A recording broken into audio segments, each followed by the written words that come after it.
बच्चों, एक कहानी। एक गांव में एक किसान रहता था।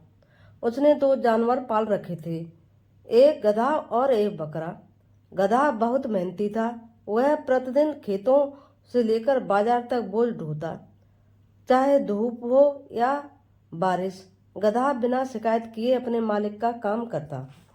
गधे की मेहनत देखकर किसान उसे बहुत अच्छा अच्छा भोजन खिलाता। यह देखकर बकरा जल भुनकर राख हो जाता। उसके अंदर ईर्ष्या की आग जलने लगती।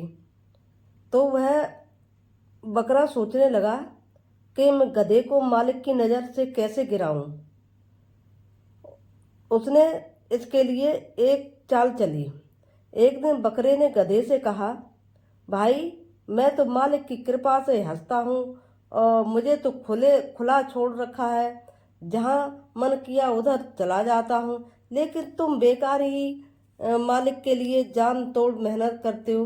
फिर भी तुम्हें पीठ पर बोझ लाद कर हर जगह घसीटता फिरता है। यह सुनकर गधा थोड़ा मायूस हुआ और उसने कहा, तो मैं क्या करूं?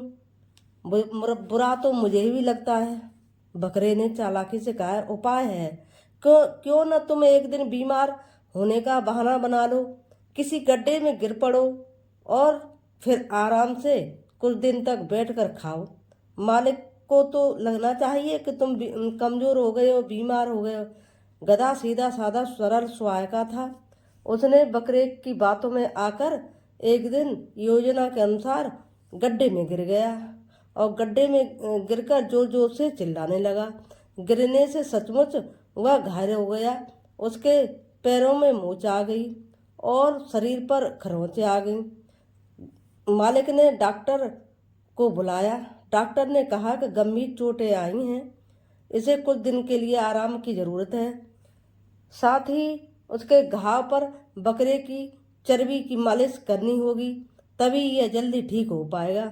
अब किसान के पास कोई विकल्प नहीं था।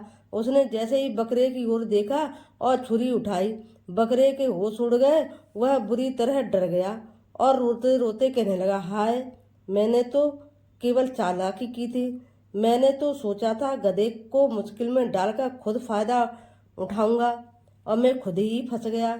बकरे की आंखों से आंसू बहने लगे। वह बार बार पछता रहा था, हाय, क्या मेरी बुद्धि मारी गई।